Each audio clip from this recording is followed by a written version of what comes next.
Bonjour à tous. Aujourd'hui dans cette vidéo, on va parler de déploiement de conteneurs, mais surtout d'interfaces pour vous aider à déployer ces conteneurs. Et les interfaces en question ont comme point commun que ce sont des interfaces graphiques disponibles dans des navigateurs internet.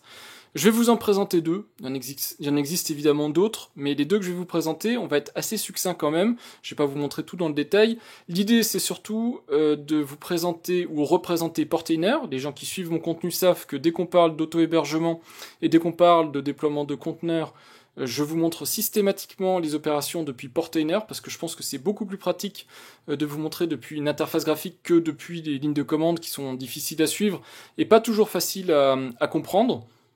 Donc on aura Portainer d'un côté. Si je parle de Portainer, c'est surtout parce que je sais qu'il y a des gens qui suivent mon contenu qui ont zappé l'information que Portainer est disponible maintenant dans une version Short Term Support, donc STS, qu'il faut privilégier, surtout quand on est comme moi, on va dire un utilisateur classique, pas une entreprise ou des gens qui cherchent de la stabilité, et qui permet de maximiser la compatibilité avec les versions de Docker existantes, et en plus d'avoir accès à des fonctionnalités plus rapidement que sur des versions long term support. Donc on reviendra sur Portainer, déploiement de Portainer, Community Edition, Business Edition, mais ça j'en ai déjà parlé dans des vidéos dédiées, et je vous le dis, j'ai une playlist de plusieurs années où je n'arrête pas de vous parler de déploiement de conteneurs Docker et dans laquelle on voit Portainer en action. Donc je ne reviendrai pas dans le détail dans Portainer, mais je vous remontrerai vite fait comment on déploie Portainer. Et à ma droite, Dockage qui est un service plus léger, toujours accessible depuis le navigateur internet, qui permet très rapidement de mettre en place un Docker Compose et qui propose des petites choses intéressantes, comme en particulier, on a le bouton ici, une invite de commande pour pouvoir interagir avec le système, faire par exemple un Docker PS pour lister ses process. Même s'il y a des choses qui sont disponibles dans l'interface web, c'est quand même sympa de pouvoir à la fois manier vos Docker Compose directement graphiquement, mais toujours d'avoir accès à une console rapidement pour pouvoir faire quelques lignes de commande et interagir avec le système. Voilà, c'est l'objet de cette vidéo, donc pour les gens qui suivent mon contenu, pas de grande surprise. Peut-être même que vous n'y apprendrez pas grand-chose, j'ai quand même des doutes, puisque j'essaierai quand même de vous présenter deux, trois petits trucs intéressants, et peut-être vous avez raté quelques infos dans tout ça. Et puis pour les gens qui n'ont jamais vu Dockage ou Portainer, ça vous permettra de voir les deux en action. Les deux sont très simples à déployer, on fera du déploiement en ligne de commande ou ici directement via Portainer pour déployer Dockage, donc vous verrez c'est très simple, mais comme ça vous pourrez faire votre choix et vous pourrez déterminer ce qui vous convient le mieux. Maintenant, il y a toujours un débat entre est-ce qu'il vaut mieux une interface graphique ou l'invite de commande, donc une console avec des commandes à taper. À vous de déterminer. Il y a des gens qui ne jurent que par les commandes, d'autres qui préfèrent un clicodrome, on va dire. Moi, je suis un peu entre les deux, même si je n'utilise quasiment qu'exclusivement que l'interface graphique. Je suis quand même à l'aise avec l'invite de commande, et si j'ai besoin de me dépanner ou si j'ai besoin de faire des opérations un peu compliquées ou un peu sensibles, je peux basculer sans problème sur l'invite de commande. Mais je préfère de loin l'interface graphique, par exemple de Portainer, qui est bien pensée et qui en plus vous permet d'aller très très vite dans les opérations que vous voulez réaliser, d'éviter de faire des boulettes, parce que si jamais vous faites une faute de frappe, un truc comme ça, il n'y a pas de problème de complétion ou quoi, tous les boutons existent, permettent directement de faire des actions qui ont un sens dans Docker, mais qui vont plus vite ici. Donc que ce soit Dockage ou Portainer, vous avez certaines commandes ou lignes de commande qui sont remplacées par des boutons, et ça va quand même plus vite, surtout pour les actions du quotidien. Donc quand vous devez vous remettre à jour, faire des petites modifications, des petits ajustements, c'est quand même beaucoup plus rapide de le faire directement comme ça depuis votre navigateur internet que de devoir vous connecter sur la machine, faire des manipulations avec un éditeur de fichiers parfois aléatoire et faire des commandes pour déployer tout ça. Voilà, mais c'est pas l'objet de cette vidéo, c'est pas forcément le débat de cette vidéo. Ici je vous présente deux interfaces graphiques. Ensuite, si vous préférez utiliser des lignes de commande, vous pouvez utiliser évidemment les lignes de commande. Faites ce qui est le plus agréable pour vous. Je précise aussi que si je montre beaucoup aussi les interfaces graphiques, c'est parce que en vidéo, une interface graphique, qu'elle soit celle de Portainer ou peut-être celle de Dockage, c'est quand même plus facile à lire, c'est plus facile à suivre que taper des lignes de commande dans un terminal. Voilà, c'est la raison aussi pour laquelle je présente souvent des interfaces graphiques. C'est plus accessible pour les gens qui n'ont pas l'habitude, et c'est aussi plus facile à suivre, et puis moins de risque de se tromper avec les petits boutons un petit peu partout. Voilà, on va regarder ça vite fait, vous allez voir les déploiements en eux-mêmes sont assez simples puisque tout est documenté. Il y a juste Dockage, je vous l'avais pas encore montré, ça me permettra aussi de vous montrer comment on déploie Dockage. Et puis ensuite, vous pourrez creuser tout ça, déterminer lequel des deux vous plaît le plus. Les deux sont open source, alors évidemment vous avez une version business de Portainer, donc qui est un petit peu moins open source, un peu plus commercial, mais vous avez aussi la Community Edition qui est open source, et puis Dockage est open source, donc ce sont des produits gratuits open source, disponibles sur GitHub, donc des produits que vous pourrez sélectionner, tester, sans que ce soit trop problématique pour vous.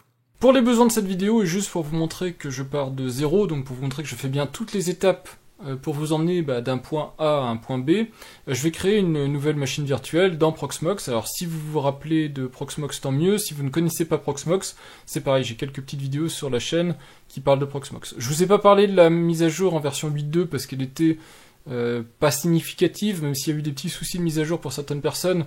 En soi, elle apportait pas beaucoup de modifications, donc ça valait pas le coup de faire une vidéo dédiée sur la 8.2 par rapport aux versions précédentes. Donc je crée une machine virtuelle spécialisée Docker, donc je vais l'appeler, je ne sais pas, je vais l'appeler Docker Compose Demo, un truc comme ça, pour que vous la voyez apparaître ici, et on se connectera dessus, je vous montrerai comment installer Docker, comment installer ensuite Portainer, et comment installer Dockage, comme ça vous aurez des exemples de tout ça. Alors je pense qu'on fera peut-être Dockage en mode Docker Compose, on verra. Et voilà, c'est déjà fait, ça va très très vite dans Proxmox, donc on a ici la machine, je peux la démarrer si nécessaire, donc ici Start. Alors c'est une machine virtuelle certes, mais j'ai utilisé un conteneur LXC, donc un conteneur léger. Ça me permet d'avoir comme ça des machines très très vite, disponibles très très vite. Je vais me connecter sur cette machine et vous allez voir que je suis par défaut en route. Donc moi j'aurais pas besoin d'élévation de privilège si jamais je faisais les commandes. Je vais créer un utilisateur Docker qui s'appelle Docker, vous pouvez utiliser un utilisateur d'un autre nom, peu importe. C'est juste pour vous montrer que je peux exécuter les scripts avec élévation de privilèges, etc. De la même manière que si je le faisais comme vous. Mais il faut être au moins avec un utilisateur qui a des privilèges sudo-hour, c'est-à-dire qu'il peut faire du sudo, donc une élévation de privilèges, sinon vous aurez des soucis, ou alors vous exécutez tout en route. Mais c'est un petit peu moins sympa, on va dire, quand vous faites une installation. Ici, dans un conteneur LXC, le faire en route, ça pose absolument aucun souci, mais je vais quand même faire exactement comme vous pourriez le faire. L'utilisateur que je crée, il s'appelle Docker, mais peu importe, hein, c'est pas super important, et je vais lui mettre un mot de passe Docker, parce que franchement, la sécurité de cette machine n'est pas importante, puisque c'est une machine que je vais jeter à la fin de la démo. Mettez quand même des choses un peu intéressantes, évidemment vous pouvez mettre des informations additionnelles si nécessaire. On voit que l'utilisateur donc est dans les groupes user et qu'il a eu un home de créer qui est dans home docker, donc je me suis mis dedans juste pour vérifier. Donc tout est bon, c'est par défaut l'endroit où seront stockés les fichiers du user docker. Il faut quand même que cet utilisateur soit sudo-hour parce que sinon il y aura le problème qu'on ne pourra pas exécuter les commandes sudo, donc avec élévation de privilèges. Et donc pour ça, on fait user mode, on ajoute, donc -g, on ajoute le user dans le groupe sudo, donc les sudo-hours, et on met le nom de l'utilisateur qui s'appelle docker. Alors faites très attention, les deux commandes que je viens de taper, docker, c'est pas l'exécutable docker, si je tape docker ici, l'exécutable docker n'existe pas, c'est bien le user docker, donc je me suis connecté en tant qu'utilisateur docker. La dernière chose ici, parce que je suis dans un environnement particulier, je vais installer sudo, parce que sudo n'était pas installé, donc quand je tapais sudo, par défaut il n'était pas connu. Donc là c'est bon, j'ai l'utilisateur que j'ai appelé Docker, donc un utilisateur classique, mais qui a les droits sudo-hour. Je vous rappelle, hein, je l'ai ajouté avec le user mode -g sudo docker.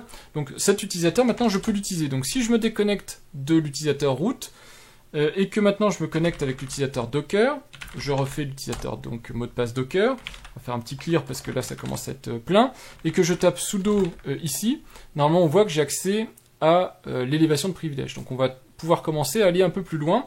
Et aller un peu plus loin, c'est installer la ligne de commande Docker, parce que Docker actuellement n'est pas installé sur la machine. Donc la première étape, c'est d'avoir Docker, et ensuite vous pouvez sauter évidemment cette étape si Docker est déjà installé. On se lancera dans le déploiement de Portainer. Et pour installer Docker, je vous conseille d'aller voir la documentation qui se trouve dans Docker Docs. Et d'ailleurs, je vous mettrai le lien en description, mais je vous conseille de suivre la documentation plutôt que de suivre ce que je vous dis.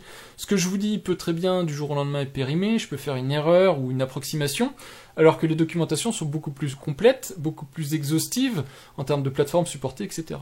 Donc nous, dans la situation en tout cas dans laquelle je fais la démo, on va faire un déploiement sur du Debian 12, mais évidemment il y a d'autres possibilités de déploiement de Docker, des versions différentes de Debian, d'autres systèmes d'exploitation, donc il faudra ajuster en fonction de vos besoins. Donc ici on fait un déploiement sur Debian 12, et on vous dit la première étape, et vous pouvez copier cette ligne de commande là, donc vous avez un petit bouton pour ça, c'est de faire le grand ménage, c'est-à-dire d'être sûr que vous avez tout désinstallé.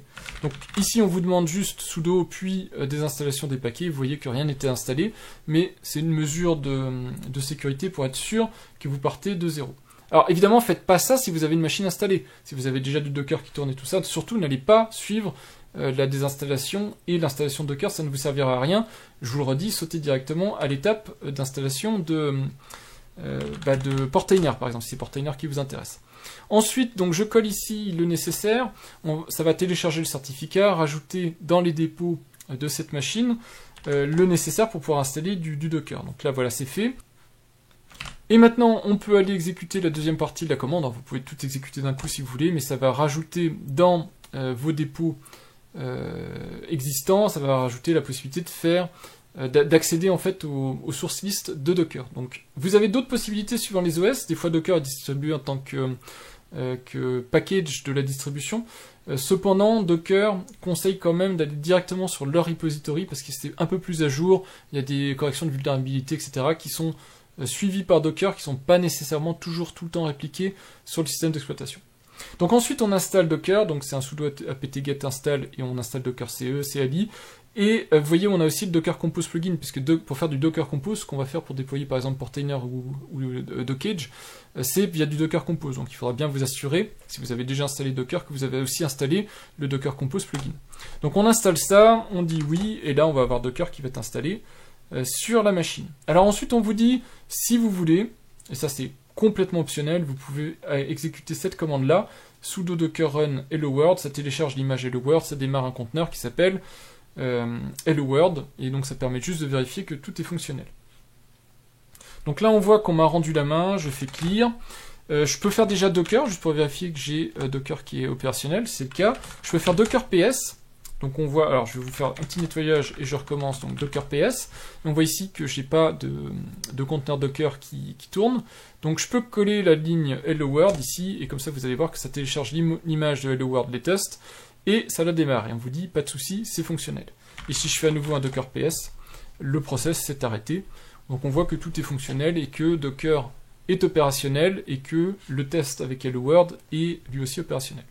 Voilà, donc là on est maintenant dans une étape ici où on a une machine Debian 12, installée avec Docker, Docker Compose, donc le plugin Docker Compose pour Docker, et on n'a pas d'interface graphique pour déployer du Docker, donc là on pourrait déployer, créer des conteneurs Docker, télécharger des images et compagnie, créer des réseaux, créer des volumes, mais en ligne de commande. Donc si vous voulez le faire en ligne de commande, voilà, vous avez ici une espèce de version rapide pour avoir du Docker sur une machine Debian 12, mais bah voilà, c'est pas forcément super ergonomique. Maintenant on va pouvoir faire la nouvelle étape qui est d'installer Portainer. Alors Portainer, je vais l'installer en ligne de commande, donc avec une commande Docker. On pourrait aussi directement l'installer avec un outillage Docker Compose, comme le fait par exemple OpenMediaVault. OpenMediaVault il installe en Docker Compose avec des aides. Moi je le fais comme ça puisque ça vous permet comme ça de voir la variante d'installation avec une ligne de commande Docker, et ensuite pour Dockage on fera avec Docker Compose, comme ça vous permettra de voir une autre variante d'installation. Donc Portainer il existe en Community Edition, Business Edition, j'en ai parlé dans une vidéo dédiée, je vous remets le lien au moment où j'en parle ici en fiche de vidéo, vous pouvez consulter la vidéo si ça vous intéresse. La Business Edition est gratuite si vous restez à moins de, je crois, 3 nœuds. Plus de 3 nœuds, c'est considéré comme un usage professionnel, donc il faut payer une licence. Enfin, il faut payer pour une licence payante. Mais sinon, vous pouvez donc utiliser la Business Edition. La Business Edition n'est pas open source, je crois. C'est des contributions qui sont privées. Et vous avez un ensemble de fonctionnalités en plus. Par contre, il faut une licence, donc gratuite à moins de 3 nœuds, payante si vous dépassez les 3 nœuds. La Community Edition est, elle, complètement open source et n'a pas besoin de licence. Donc on va installer une Community Edition, juste parce que c'est plus standard. Et vous voyez ici les versions. Donc on va aller sur la de 20 puisque c'est celle qui nous intéresse. Et on va faire installer Portainer CE. Actuellement on n'a pas Portainer d'installer, donc on va faire installer Portainer CE en standalone et avec Linux puisqu'on est ici sur une Debian. Et on a ici des instructions d'installation pour installer Portainer. Donc première étape, il faut créer un volume. Donc on fait un docker volume create avec Portainer data, et c'est là où vous voyez que si vous ne connaissez pas les lignes de commande. Ici c'est un tuto donc c'est pas très grave, mais si vous connaissez pas les lignes de commande, c'est un peu plus compliqué de cliquer sur plus et de taper Portainer Data par exemple dans une interface graphique. Mais en tout cas ici on peut créer rapidement un volume, et ici on a la possibilité de créer via Docker un conteneur portainer. Et je vais juste vous détailler en collant ici le contenu. Donc on voit ici qu'on est Docker Run avec ici l'image 2.20.3. Et je vous renvoie juste vers ce blog de Portainer qui expliquait l'arrivée des versions 2.20 avec Short Term Support et Long Term Support. Et la 2.20 c'est une Short Term Support. Donc ensuite à vous de voir comment vous les déployez. Latest, faites très attention, latest quand vous déployez Portainer CE ou BE, peu importe, c'est une LTS. Donc c'est pas la toute dernière version, elle est toujours je crois pour le moment en 2.19, donc elle n'est pas à jour. Si vous voulez la 2.20, il faut utiliser un tag soit de version, donc 2.20.3 si vous voulez explicitement la 2.20.3, soit si vous voulez pouvoir derrière refaire des pools et remettre à jour votre version, c'est d'utiliser le nom STS, qui est la dernière STS, donc c'est la latest mais pour STS. Donc voilà, ça vous permettra d'avoir des noms de tags plus pratiques. Donc à vous de voir en fonction de ce que vous voulez faire. Moi j'utilise la version STS. Donc on a un Docker Run, on dit il y aura deux ports, un bind de port 8000 pour le 8000 de l'image, 9443 pour le 9443 de l'image. Donc en gros ça veut dire les ports définis par l'image, on les ouvre sur la machine qui fait tourner Docker. On a un nom de conteneur qui va s'appeler Portainer. Restart Always, c'est si jamais il est tué, éteint ou quoi, il va redémarrer automatiquement. Il a un branchement sur Docker Sock, ça c'est pour pouvoir se connecter sur le service Docker de la machine pour pouvoir derrière démarrer, arrêter des conteneurs Docker et puis faire plein d'opérations de maintenance sur Docker. Et Portainer Data, ici on voit qu'on branche sur le volume Portainer Data. Et donc Portainer CE pour l'image, donc Portainer/Portainer CE Community Edition en tag STS, donc la dernière version Short Term Support de Portainer CE. Donc on va pouvoir s'y connecter, on vous dit c'est facile, il suffit de s'y connecter. Alors c'est pas avec le Localhost ici puisque je vais me connecter à distance, donc je vais quand même coller les informations qu'on me donne, mais je vais aller sur l'adresse IP de la machine qui chez moi est 192.168.1.122 pour cette machine en question.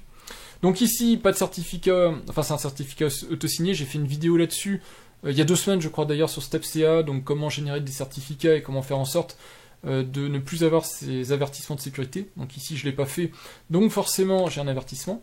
Et on vous demande de mettre un mot de passe de 12 caractères de long. Donc c'est ce que je fais ici, je fais create user, je décoche la remontée anonyme de statistiques, vous pouvez la laisser cocher si vous voulez, je fais create user, et voilà, on est déjà opérationnel. Si je vais dans home ici, on voit qu'on est bien sur une 2.20.3, donc ça c'est écrit en bas ici, Community Edition 2.20.3, c'est la dernière, donc on peut effacer ce petit avertissement, et on voit qu'on est connecté ici sur un environnement local, donc sur la machine en question. Alors ici je suis sur un navigateur internet, mais c'est l'instance Portainer, le service Portainer qui tourne sur la machine, qui est connecté en local sur la machine, et qui est prêt à servir des conteneurs, et on voit qu'on a 2 conteneurs. Ici c'était le Hello World, on le voit là, et ici c'était Portainer. Voilà, donc concernant Portainer, on est bon, on a déjà tout ce qu'il faut, et on peut exécuter tout ce qu'on veut. On peut supprimer un conteneur, on peut supprimer des volumes, on peut créer des réseaux. Donc je vous montre tout ça vite fait. Donc là je vous ai montré comment on accède déjà à, par exemple, votre environnement local. Une fois que vous êtes sur l'environnement local, alors il y aurait plein de choses qu'on pourrait faire, mais en particulier vous avez la possibilité d'aller dans la section template, ça vous permet très facilement de déployer des choses que vous ne savez pas déployer.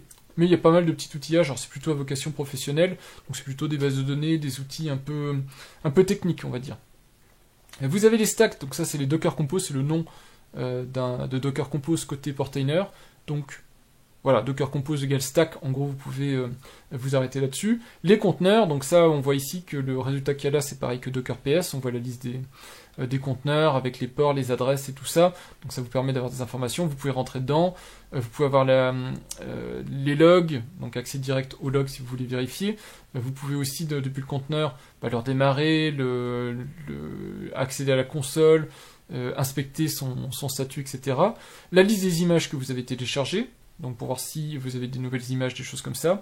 Les réseaux, vous pouvez faire du réseautage Docker, donc ici je ne monte pas dans le détail, mais vous pouvez manipuler les réseaux, les créer avec les drivers, des choses comme ça, pour pouvoir régler tout ça. Donc on peut le faire directement depuis l'interface graphique, donc c'est sympa. Pareil pour les volumes, donc ici on a Portainer Data, mais vous pouvez facilement créer un volume en cliquant ici sur le bouton Add Volume, et de la même manière vous avez le driver qui est disponible avec les montages NFS et compagnie. Voilà. Et puis le reste, c'est plutôt de l'administration d'hôtes, des trucs comme ça, et de l'administration globale de Portainer. Donc voilà, ici on est bon, on a tout ce qu'il faut donc, et ce qu'on va faire c'est qu'on va créer donc maintenant un déploiement pour Dockage. Donc Dockage lui-même c'est un open source, il est disponible sur GitHub, et lui alors il a peut-être une documentation qui est moins fournie, mais il a au moins un fichier README qui est très complet qui vous explique ce que vous pouvez faire et comment vous pouvez déployer Dockage. Donc on vous dit ici qu'il permet de créer, éditer, arrêter, démarrer, redémarrer, supprimer vos Docker Compose, donc vos ensembles de services, mettre à jour vos images Docker, et puis avoir un terminal web disponible, le multi-agent, voilà, plein de petites choses de ce type-là, et on vous explique ensuite comment le déployer. Donc ici on vous explique directement en téléchargeant le Docker Compose d'exemple, et en déployant avec Docker Compose Up, donc un Docker Compose géré depuis l'interface graphique. Alors, est-ce qu'on va faire comme ça? Pas forcément, moi je vais vous montrer la même chose, mais au lieu de le faire, donc vous suivez en fait si vous voulez ce petit script qui est là, qui est très très bien, mais vous pouvez aussi soit directement aller accéder à ce service-là, et qui va vous générer une stack sur mesure, soit vous pouvez aussi directement aller chercher cette ressource et l'adapter à vos besoins quand vous allez déployer votre Docker Compose. Donc ici vous avez l'ensemble de ce qu'il faut configurer pour que Dockage fonctionne.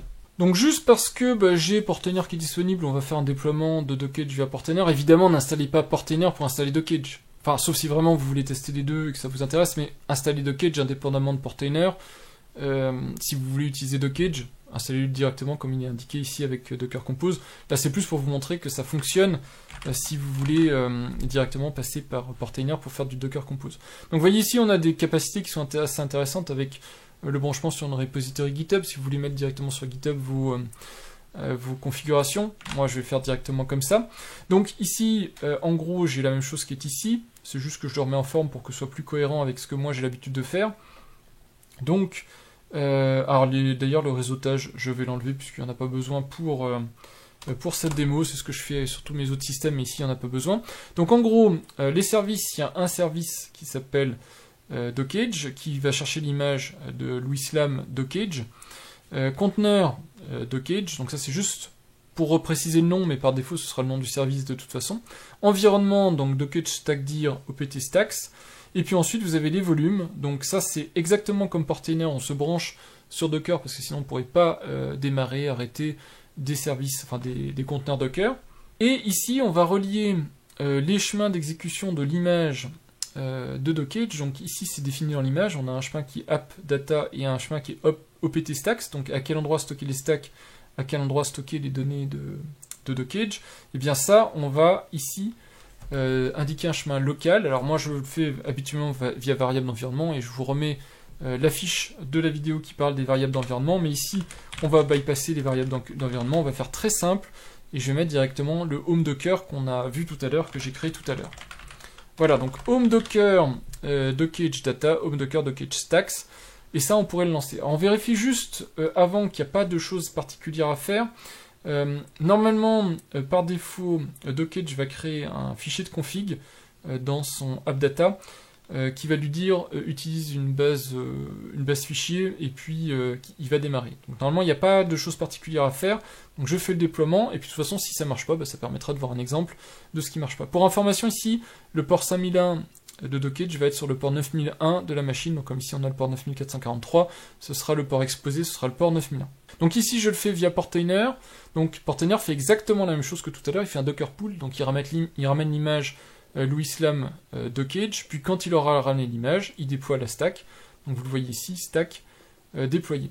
Et donc quand on rentre dans la stack, normalement on doit voir un conteneur, le conteneur a démarré, et si on clique ici on voit qu'il a normalement correctement démarré, donc il dit j'ai pas le fichier data dbconfig, donc je crée le nécessaire avec SQLite, donc une base de données légère. Du coup, on va aller voir ce qui s'est passé. Donc ici, je ne sais plus où je me trouvais, je suis déjà dans Docker, très bien. Donc si on va dans Home Docker, on voit qu'on a bien un répertoire Dockage qui a été créé. Si on rentre dedans et qu'on fait ls, on voit qu'on a data et stacks. Et si on fait data ici, on voit qu'on a la configuration qui est dedans. Alors je peux vous montrer, mais dedans il n'y a rien de spécial, on dit juste c'est une base de données SQLite. Et puis vous avez la base de données qui est à côté. Donc là vous touchez à rien, sauf si vous avez besoin de faire des modifications particulières, mais vous ne touchez à rien, ça fonctionne très bien comme ça. Et du coup il restera plus, comme on a ici Portainer, eh bien, à aller se connecter sur Dockage. Donc rappelez-vous, Dockage, on le fait tourner sur le port 9001. Donc, eh bien ici, je vais aller sur le port 9001. Alors, j'étais pas en HTTPS, je vois que je me suis trompé ici, je suis en HTTP 9001. Voilà, et on a ici un compte Dockage avec authentification et tout ça. Donc, moi, je vais mettre des informations bidons, exactement comme pour Portainer. Je vais le laisser en anglais, même si vous pouvez le mettre en français si c'est plus facile pour vous. C'est juste pour que ce soit plus homogène en termes de langage. Et puis, en général, on utilise anglais quand on veut ne pas avoir de soucis. Voilà, donc j'ai créé donc le nécessaire pour Dockage, je me suis connecté sur Dockage, et vous voyez ici que maintenant je peux accéder à Dockage. Alors on peut, si nécessaire, désactiver par exemple la sécurité. Donc ici vous avez vu que je me connecte avec un utilisateur admin. Je peux aussi désactiver l'authentification, donc il faut que je tape le mot de passe courant. Et là on n'a plus de sécurité. Donc à vous de voir si c'est ce que vous voulez, mais si vous mettez Dockage derrière un reverse proxy, je vous montre pas comment on fait derrière un reverse proxy, mais c'est exactement comme toutes les vidéos que j'ai faites sur le reverse proxy avec par exemple Swag. Donc c'est pas très compliqué, mais je le montre pas ici puisque c'est pas l'objet de cette vidéo. Mais vous voyez ici qu'on a accès à Dockage. Dockage, donc il est sur le même principe que ce que je vous ai montré. Vous avez la possibilité de créer un Docker Compose. Donc l'exemple ici qui est donné, c'est du Nginx. Donc voilà, j'ai mis comme nom de stack Nginx. Déploiement d'un Nginx, les tests. Donc Nginx, c'est un serveur web qui permet entre autres de faire du reverse proxy, mais qui sert aussi de serveur web. Vous avez la capacité ici d'avoir des variables d'environnement, donc c'est juste un exemple qui est donné ici, mais vous pouvez en créer autant que vous voulez. Donc ça supporte les variables d'environnement, ça supporte les réseaux.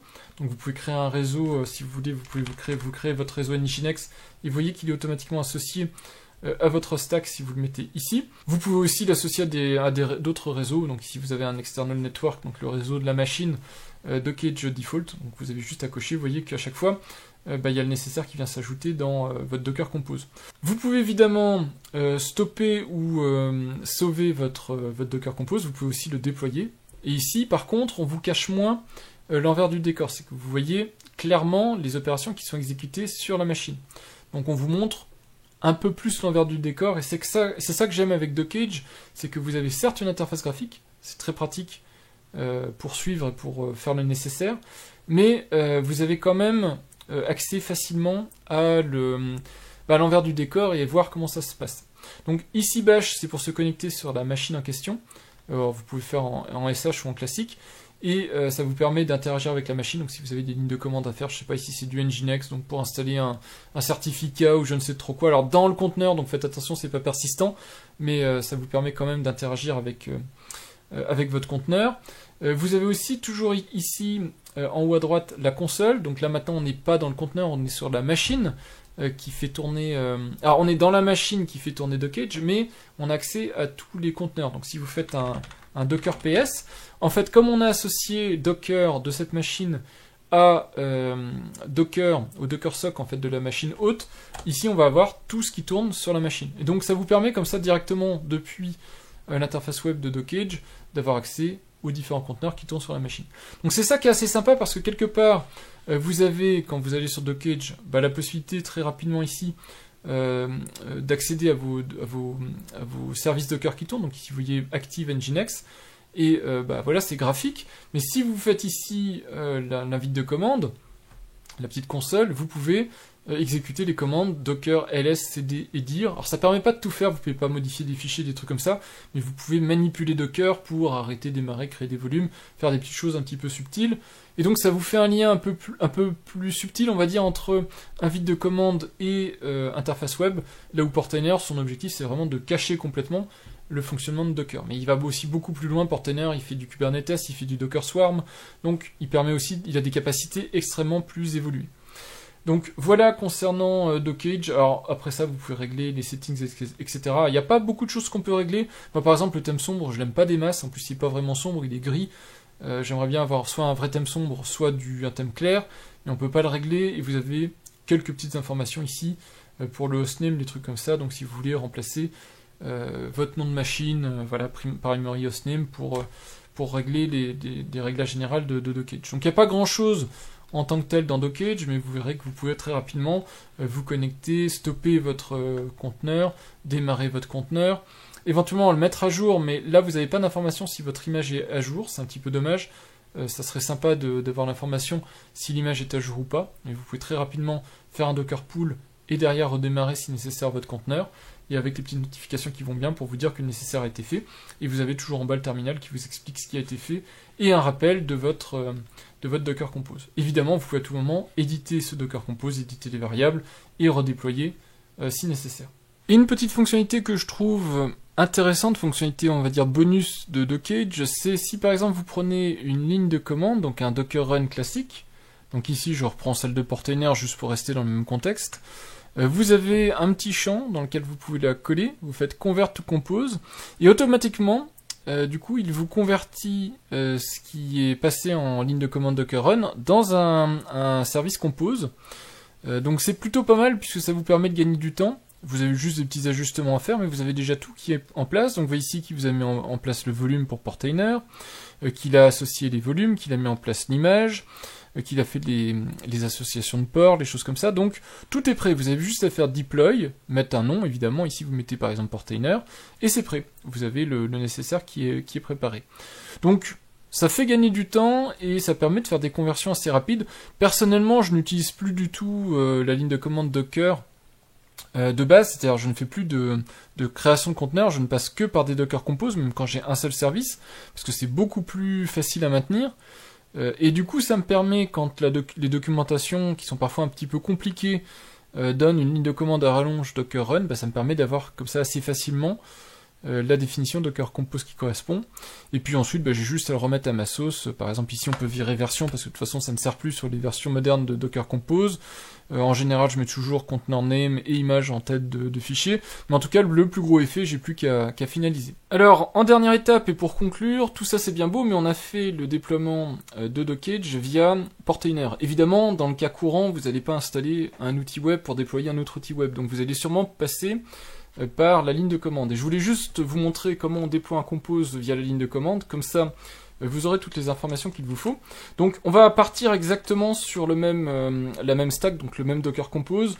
Évidemment, je ne nettoie pas les répertoires qui sont là, comme ça on préservera ce qui a été créé, donc la base de données et les petites configurations. C'est juste qu'on va le créer directement depuis la ligne de commande avec Docker Compose. Donc dans les stacks ici de Portainer, vous pouvez stopper une stack. Quand vous stoppez une stack, en fait, ce qui se passe, le Docker Compose, donc la stack reste disponible, par contre les conteneurs sont supprimés. Donc vous verrez ici qu'il n'y a plus du tout rien autour de Dockage, et donc le serveur Dockage est éteint. On va se connecter sur la machine ici, et puis je vais vous montrer comment on fait pour déployer un Docker Compose. Typiquement, ça se fait exactement comme se fait Dockage. En fait, donc dans Dockage, je vous ai dit, il crée un répertoire qui est Stacks. Donc c'était opt Stacks qu'on a lié sur Home Docker Stacks. Et dans Stacks, vous allez avoir pour chaque service que vous déployez un répertoire. Et dans le répertoire en question, vous allez avoir un compose YAML qui est le nom standard pour les fichiers Docker Compose. Alors il y a d'autres variantes en termes de nommage, mais en général c'est comme ça qu'on s'y prend. Alors plusieurs options, soit vous vous mettez directement donc dans le répertoire cible de Dockage. Maintenant il y a une histoire d'œuf et de poule. Évidemment on n'a pas déployé Dockage avec Dockage, sinon c'est un petit peu dangereux si on fait si on remet à jour les images et tout ça. Donc normalement on devrait se situer en dehors de Dockage. Donc c'est pour ça que moi personnellement ici, je vais rester dans le répertoire Dockage, juste comme ça pour isoler mon Docker Compose, mais je vais pas le mettre dans le Stacks pour pas qu'ils viennent se mêler avec les fichiers Docker Compose qui sont gérés, eux, par Dockage. J'espère que la situation est claire, je voulais juste que ça soit limpide pour vous. Dockage ne peut pas normalement se gérer lui-même, sinon ça crée un petit problème conceptuel de pouvoir à la fois mettre à jour, stopper, etc. Dockage depuis Dockage, puisque l'interface graphique ne répondra plus, enfin voilà, il y aura plein de soucis. Donc, vous pouvez utiliser un éditeur quelconque pour créer votre fichier compose YAML. Moi, je vais utiliser Nano, qui est l'éditeur que je préfère, mais vous pouvez utiliser VI si vous voulez. Dans mon cas de figure, ici, je n'ai pas les droits pour écrire dans ce répertoire-là, donc je vais faire un sudo pour avoir des possibilités d'écriture. Donc ici, on voit que je peux écrire, donc je vais faire coller, et donc j'ai juste à faire CTRL-O pour enregistrer, CTRL-X pour arrêter, et ici donc j'ai maintenant un fichier compose YAML, sur lequel je vais pouvoir appeler la ligne de commande Docker Compose pour faire un déploiement. Et donc ça vous l'avez dans la documentation officielle de Docker, donc dans le répertoire dans lequel vous avez votre compose YAML, donc ici vous avez des explications autour des compose files et compagnie, donc vous pouvez travailler avec des fragments et tout ça, mais ça dépasse le scope de cette vidéo qui se veut quand même relativement simple. Vous avez juste à faire un Docker Compose Up, ça va aller chercher le fichier, alors par défaut Compose YAML, mais ensuite il teste les variantes si jamais il n'y a pas de fichier Docker Compose, de Compose YAML dans le répertoire. Vous faites Compose Up, et vous allez voir ici qu'il déploie en fait le conteneur, et vous avez les logs du conteneur. Vous pouvez faire ici un CTRL-C, et ça éteint le conteneur. Évidemment, vous avez accès à plein d'autres fonctionnalités, donc les Docker Compose Down, Logs, PS, qui sont similaires en fait à des Docker classiques, des commandes Docker classiques, mais le truc qu'il faut savoir, c'est surtout que si vous faites un -D, vous pouvez démarrer Docker Compose en background, c'est-à-dire détaché, comme ça vous démarrez le conteneur associé, le conteneur Docker, mais la ligne de commande vous rend la main, et donc un CTRL-C, etc. ne tuera pas votre conteneur Docker. On vérifie juste ensemble que c'est opérationnel, je retourne donc sur l'URL en question, et vous voyez ici que j'ai toujours accès à Dockage, sans voir pour autant ici Dockage dans la liste des composes. Dernière petite chose donc pour Dockage, alors je vais le tuer, donc je vais faire un Docker PS, et puis je vais faire un Docker stop de Dockage, juste pour vous montrer qu'on peut stopper Dockage. Vous voyez ici que le serveur s'est arrêté. Ensuite, vous pouvez, si vous voulez, si vous préférez, déplacer en fait ce compose YAML dans Dockage. Là, c'est une option qui s'offre à vous si vous le souhaitez. Donc ici, je vous rappelle, on a un répertoire qui s'appelle Stacks. Donc dans le répertoire Stacks, vous créez un répertoire qui s'appelle Dockage, toujours avec les droits nécessaires. Puis vous pouvez déplacer votre fichier compose YAML, donc vous le mettez dans Stacks, dans le répertoire Dockage. Alors, toujours avec un sudo, parce que sinon, il ne va pas vouloir. Donc ici, c'est une autre option pour faire ça. Dans ce cas-là, pour démarrer le répertoire en question, enfin le compose en question, et il faudra aller évidemment dans le répertoire dans lequel vous avez le compose, et là vous pouvez à nouveau appeler votre Docker Compose Up. Du coup on peut se reconnecter au serveur, et vous verrez qu'on a Dockage qui est disponible directement ici avec la configuration. C'est là où je vous dis, faites attention, ça fonctionnera, il n'y a pas de souci particulier, mais par exemple si vous faites stop ici, forcément vous tuez le serveur sur lequel vous êtes. Alors en soi c'est pas très embêtant, donc je le redémarre juste pour vous montrer. Là où c'est plus embêtant, c'est si vous faites un update, puisque le Docker pool va fonctionner, mais derrière il perd, comme Dockage est stoppé, du coup il n'arrive pas à se mettre à jour, donc vous ne pourrez pas poursuivre la mise à jour, et puis quand vous vous reconnecterez, le serveur est mort en fait. C'est là où il y a une limitation, mais voilà, je voulais quand même vous montrer cette option si c'est quelque chose qui vous intéresse. Il faudra juste faire une ligne de commande, en fait, aller directement dans le répertoire pour faire ce type d'ajustement. Tout ce qui est restart, etc. ne sera pas fonctionnel, c'est pour ça que je vous dis c'est pas hyper pertinent de mettre Dockage dans Dockage. Voilà en ce qui concerne Portainer, Dockage. Je sais pas si à l'issue de la vidéo vous avez déjà une préférence, peut-être, et sinon vous pourrez vous-même déployer les deux, tester, évaluer, voir si l'un peut remplacer l'autre. C'est pas des outils qui sont similaires, vous l'avez vu en termes de fonctionnalités, etc. Ils ont chacun leurs particularités. Portainer est beaucoup plus professionnel, Dockage est plus léger et peut-être plus efficace au quotidien. J'envisage moi personnellement de faire une bascule, alors soit de Portainer vers Dockage, soit de Portainer vers l'outil qui est intégré dans OpenMediaVault. OpenMediaVault, c'est l'OS qui fait tourner mon NAS entre autres, parce que finalement OpenMediaVault, la partie plugin Docker Compose ou Dockage, donc qui est spécial pour du Docker Compose, suffisent la plupart du temps. Ce que j'aime bien avec Portainer, c'est cette capacité à analyser très vite si on est à jour, et faire des mises à jour de Docker Compose, etc. très rapidement. Vous avez le petit tic ici, si jamais j'ai une image qui est pas à jour, on le voit, c'est visuel, et c'est très facile de mettre à jour. C'est un peu moins le cas avec Dockage, enfin c'est pas vraiment le cas avec Dockage, et c'est un peu moins le cas avec OpenMediaVault, et donc c'est pour la raison pour laquelle je reste pour le moment sur Portainer. Mais quoi qu'il en soit, ça c'est mon choix moi, de choisir plutôt Portainer, plutôt Dockage, plutôt le plugin d'OpenMediaVault. Vous ensuite, vous faites votre choix à vous, tant que vous êtes à l'aise, c'est ce que je dis toujours, L'idée c'est de connaître ce qui existe, ensuite vous faites votre choix, vous essayez, et vous prenez bien ce qui vous correspond le mieux, que ce soit la ligne de commande ou une de ces interfaces graphiques. À vous de voir ce qui est le plus pratique au quotidien pour vous. Voilà, j'espère que cette vidéo vous aura été utile, et puis je vous dis à bientôt pour de prochaines vidéos sur de l'auto-hébergement, du Docker, mais aussi sur d'autres thématiques. J'ai en particulier prochainement quelques petites vidéos domotiques à présenter, si j'arrive à faire fonctionner mes capteurs, et si j'arrive à faire fonctionner les différents équipements que j'ai reçus. Merci d'avoir regardé cette vidéo, et à bientôt!